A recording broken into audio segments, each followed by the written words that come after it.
हमारे समझ से अब मेटाफोर भी क्लियर हो गया होगा। देखिए, हम ये चाहते हैं ना कि जो पिक आउट करने के लिए है उसमें कोई डाउट ना हो, बहुत बारीकी पढ़ते रहिएगा। अगर आपको सिमिली की पहचान करनी है तो दोनों भिन्न भिन्न शब्द देख लीजिएगा, लाइक सो आई देख लीजिएगा, क्लियर है, ये हमारा सिमिली होगा। लेकिन हाँ, two different kinds of word होगा। हम इसका एक्सेप्शन बताए, इसका अपवाद बताए। जैसे हम कह दें ही, जैसे वन क्वेश्चन गौर कीजिएगा, राणा प्रताप, ध्यान दीजिएगा, Rana Pratap, Rana Pratap was a lion,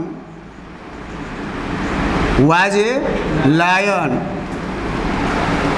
in the fight। यहाँ फाइट मान युद्ध है, फाइट मान युद्ध भी होता है। Rana Pratap was a lion in the fight, यह कौन सा फिगर आप स्पीच होगा? हाउ कैन यू से राणा प्रताप युद्ध में एक शेर थे। राणा प्रताप युद्ध में एक शेर थे, हम कह सकते हैं बैटल भी, बैटल। राणा प्रताप युद्ध में एक शेर थे, युद्ध में एक शेर थे। क्वेश्चन बन रहा है ना। अगर इसको एक्सपेंडेड कर दें, क्या कहेंगे? Rana Pratap was a lion in the fight, battle भी कह सकते हैं, क्लियर हो जाएगा, आपको कोई डाउट ना हो। युद्ध हम कह सकते हैं, बैटल भी। पोइट्री है, पोइट्री में भाव पक्ष बल दिया जाता है। हिवेन माने स्वर्ग भी होता है, हिवेन माने आकाश भी होता है। पोइट्री का सबसे बड़ा थीम क्या होता है? भाव पक्ष पर बल देता है। प्रोज क्या होता है? क्रियात्मक पक्ष पर बल देता है, आपकी एक्टिविटी भी। Rana Pratap was a lion in the fight or battle, Rana Pratap युद्ध में एक शेर थे। अच्छा, जैसा युद्ध में शेर कार्य करता है वैसे ही राणा प्रताप भी युद्ध में काम किए। तो हम कह सकते हैं कि राणा प्रताप और लायन एक दूसरे में लोप हो गए। ठीक उसी तरह से जब मैं और तुम मिलकर हम हो जाते हैं। जो काम युद्ध में शेर का होता है वही काम युद्ध में राणा प्रताप का था। डाउट्स क्लियर है? अगर इसको हम सिमिली में मॉडिफाई करना चाहें, सिमिली में कन्वर्ट करना चाहें, तो आप लोगों ने सही बताया। Rana Pratap was a lion और महाराणा प्रताप वाज, या वाज, इसे कह सकते हैं Maharana Pratap fought like a lion. That's clear. Maharana Pratap fought like a lion. Maharana Pratap एक शेर की तरह लड़े, जैसे शेर लड़ता है वैसे हम लड़े की तरह हो गया। शेर जो है समझ सकते हैं और राणा प्रताप मानव जाती हैं और वह समझ सकते हैं एनिमल से संबंध रखता है। इसलिए हम कह सकते हैं कि जब इसको एक्सपेंड करेंगे तो Rana Pratap fought like a lion, वो हमारा क्या हो जाएगा? सिमिली। अगर मैं कह दूँ Rana Pratap was a lion in the fight, यह हो जाएगा हमारा मेटाफोर। डाउट्स क्लियर है? परिभाषा क्लियर है? फिर से देख लें परिभाषा। In a metaphor the words compared are treated of as one and same. The words of comparison like so as resembles are not used. फिर मैं क्या लिखवाया? Metaphor is an implied. रूपक अलंकार छुपा हुआ उपमा होता है। हैव एनी क्वेश्चंस सिमिली या मेटाफोर में? तीसरा चल रहे हैं, बोलते रहिएगा। तीसरा चल रहे हैं, मिटा दें इसको।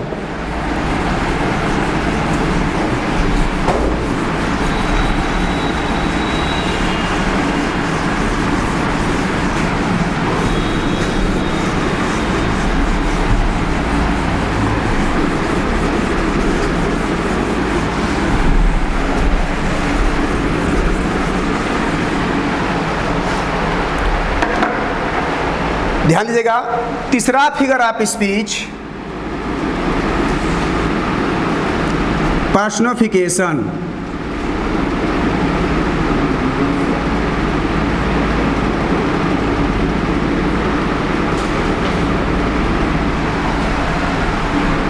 मानवीकरण।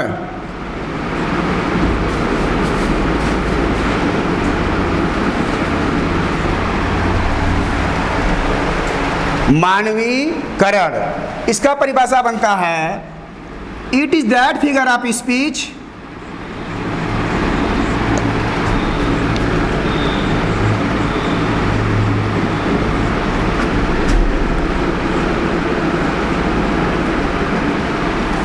in which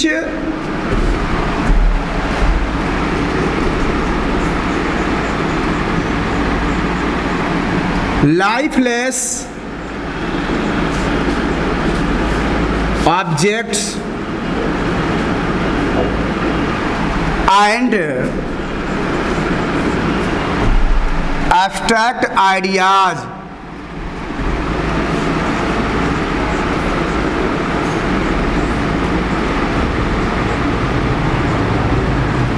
are thought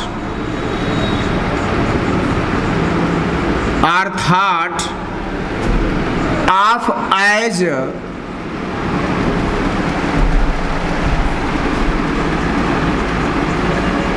human havings.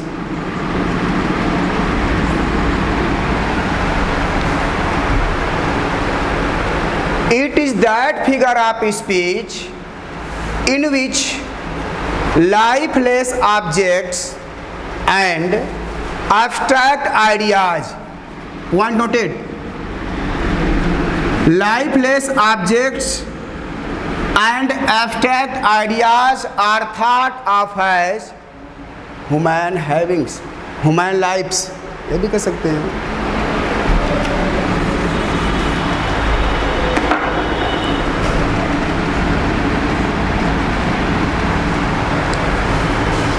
इसका हिंदी ऐसे देखा जाए तो यह वह अलंकार होता है जिसमें निर्जीव या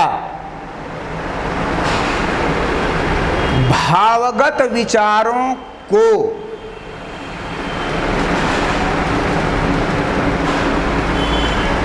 इस प्रकार माना जाता है जैसे कि मानव, यानी यह वह अलंकार होता है जिसमें निर्जीव वस्तुओं या भावगत विचारों को सजीव मान लेते हैं। सजीव मीन्स मानव की भांति। पॉइंट नोट, सजीव मीन्स गाय, भैंस, बकरी, ये सभी होंगे, लेकिन यहाँ पर एक्टिविटी क्या है कि इसमें निर्जीव या भावगत विचारों को थॉट इस प्रकार सोचा जाता है जैसे मनुष्य का जीवन।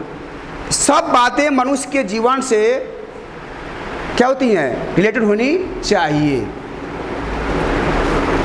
बात सुना रही है? यह वह अलंकार होता है जिसमें निर्जीव वस्तुओं और भावगत विचारों को इस प्रकार से सोच लिया जाता है, थॉट, जैसे मानव का जीवन हो। एग्जाम्पल से मैं क्लियर कर रहा हूं। Love is blind, love is blind. देखिए बच्चे जो होते हैं मेटाफोर पर्सनिफिकेशन में डाउट रखते हैं, हम अक्सर देखते हैं मेटाफोर और पर्सनिफिकेशन में, लेकिन मैं बराबर डाउट क्लियर करते हुए चल रहा हूं, ध्यान करिएगा।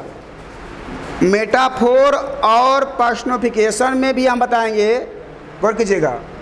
लव इज ब्लाइंड, प्यार अंधा होता है। प्रश्न बना, प्यार अंधा होता है। आप लोग प्रश्न पूछेंगे, सर कैसे कह सकते हैं कि यह सेंटेंस पर्सनिफिकेशन का ही है? कैसे कह सकते हैं कि यह जो एग्जाम्पल है वह पर्सनिफिकेशन का ही है? समझिए, प्रेम अंधा होता है। प्रेम क्या होता है? अंधा होता है। मैं कह सकता हूँ लव क्या है? Abstract noun. मैं क्वेश्चन पूछूं प्रेम कौन सा नाउन है, क्या बताएंगे? गुड, प्रेम एब्स्ट्रैक्ट नाउन है।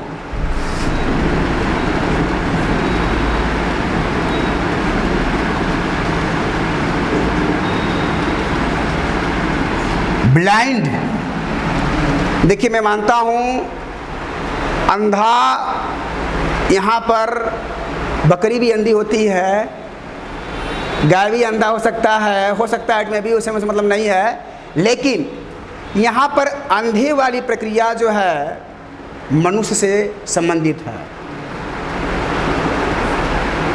प्रेम अंधा होता है, यहाँ पर अंधा कोई होता है तो वह व्यक्ति, यहाँ पर अंधा है तो कौन? व्यक्ति। व्यक्ति अंधा हो सकता है में भी, ऐसा हो सकता है, व्यक्ति अंधा हो सकता है, तो प्रेम अंधा होता है। तो प्रेम अंधा होता है को दिखा दिया है, इसको सोचा गया है मानव जीवन से, यानी कि एब्स्ट्रैक्ट आइडिया को मानव के जीवन से संबंधित दिखाया गया है। एक एग्जांपल मैं और दे रहा हूं, ध्यान करिएगा, अक्सर आप लोगों के लिए चकमा डाल देता है। डेथ, ध्यान करिएगा, death lays his, death lays his icy hands on kings. गौर कीजिएगा, ध्यान करिएगा, death lays his icy hands on kings. अरे किंग्स, राजा तो बाद में होंगे, पहले तो मानव है ना। डेथ मृत्यु, मृत्यु कौन सी नाउन है? Abstract noun. इसमें एब्स्ट्रैक्ट आइडियाज को या लाइफलेस ऑब्जेक्ट्स को मानव की भांति सोचा जाता है, मान लिया जाता है, मानव की भांति, मानव, ह्यूमन लाइफ, मानव के जीवन की तरह गौर करना है। मृत्यु ने अपना बर्फीला हाथ राजा के ऊपर रखा, अर्थात राजा की मृत्यु हो गई। मृत्यु हो जाने की स्थिति में व्यक्ति का शरीर ठंडा पड़ जाता है। ये दर्शाया है कि मृत्यु जब आती है कोई हो, तो वहां पर दिखा रहा है कि मृत्यु ने अपना बर्फीला हाथ राजा के ऊपर रख दिया, अर्थात राजा की मृत्यु हो गई। यह भी आपका कौन सा फिगर ऑफ स्पीच है? पर्सनिफिकेशन। फिर से, जिसमें निर्जीव को या भावगत विचारों को सजीव, पार्टिकुलरली मानव जीवन के क्रियाकलापों से, मानव जीवन की एक्टिविटी से संबंधित हो, वह हमारा पर्सनिफिकेशन नाम है। क्या है? मानवीकरण। मानव की भांति जो कार्य होता है, मानवीकरण। समझ लीजिएगा, क्लियर है? डाउट्स क्लियर है? ध्यान करिएगा। एग्जाम्पल हम जाते वक्त देते रहेंगे सबका।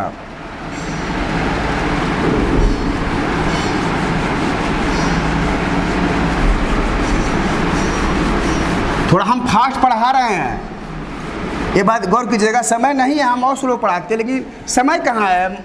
गिन कर 4 महीना। अब ध्यान दीजिएगा, चौथा फिगर ऑफ स्पीच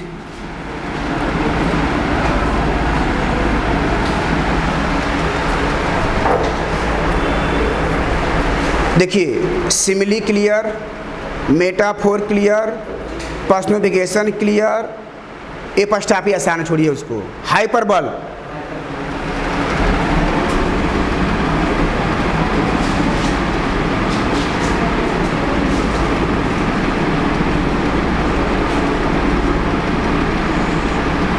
अतिशयोक्ति,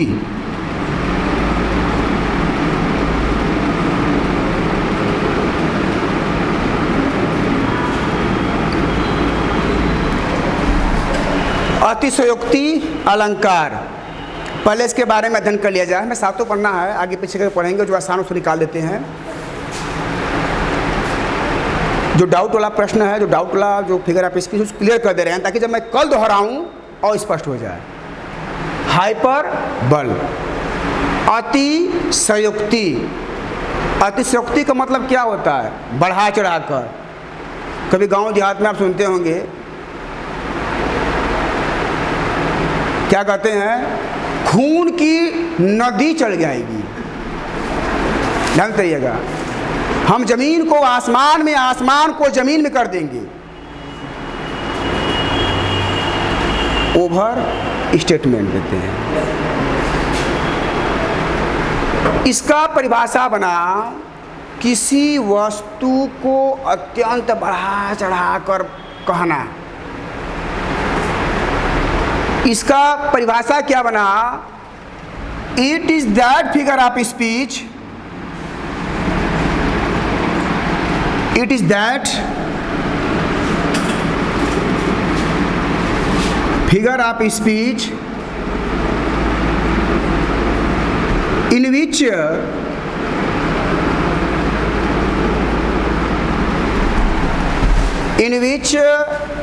things are represented. It is that figure of speech in which things are represented.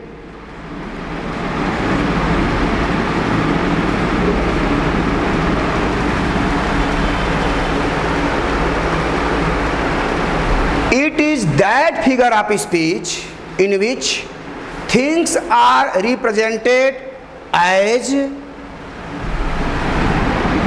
better or worse,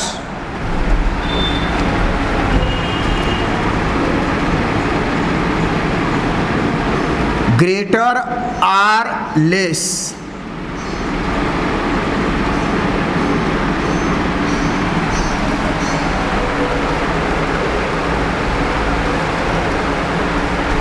Greater or less.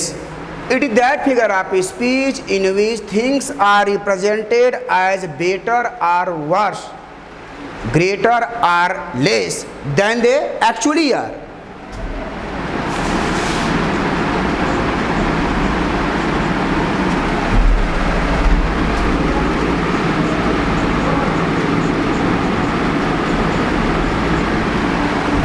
It is that figure of speech in which things are represented as better or worse, greater or less than they really are, actually are. इसका परिभाषा क्या हुआ? यह वह अलंकार होता है जिसमें किसी भी वस्तु को बेहतर ढंग से या खराब से, ग्रेटर बड़ी से बड़ी, कम से कम, देन दे एक्चुअली यार जो वास्तव में न उसकी अपेक्षा रिप्रेजेंट किया जाता है, प्रस्तुत किया जाता है। क्या कीजिएगा? ओवर स्टेटमेंट की बात आती है, emphatic over statement in which it is that figure of speech in which things represented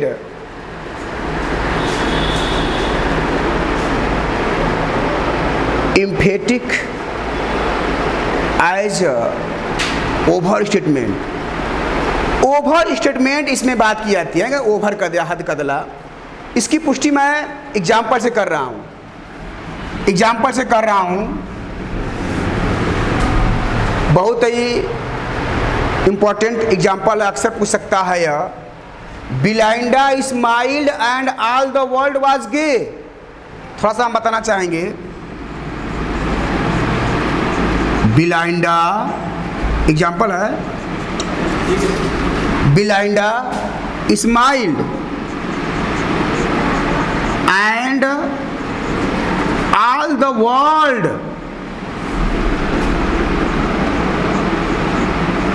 was gay.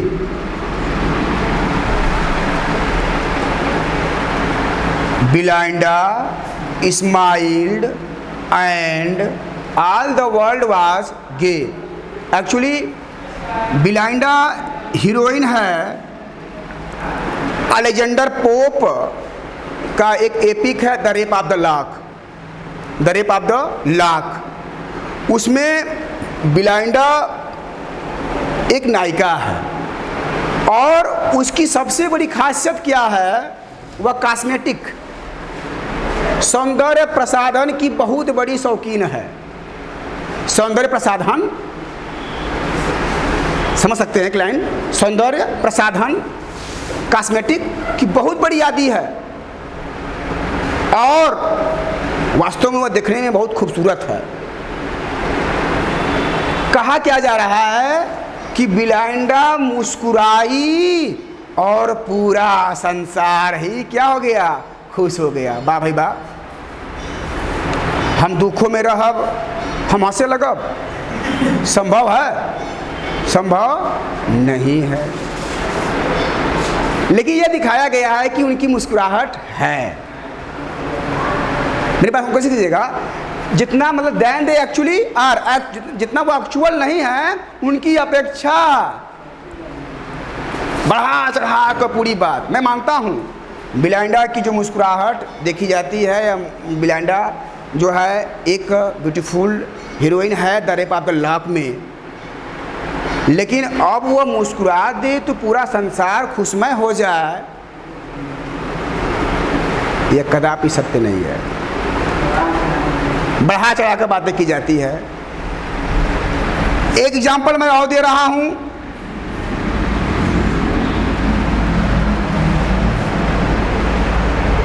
All the perfumes, ध्यान दीजिएगा, all the perfumes, all the perfumes of Arabia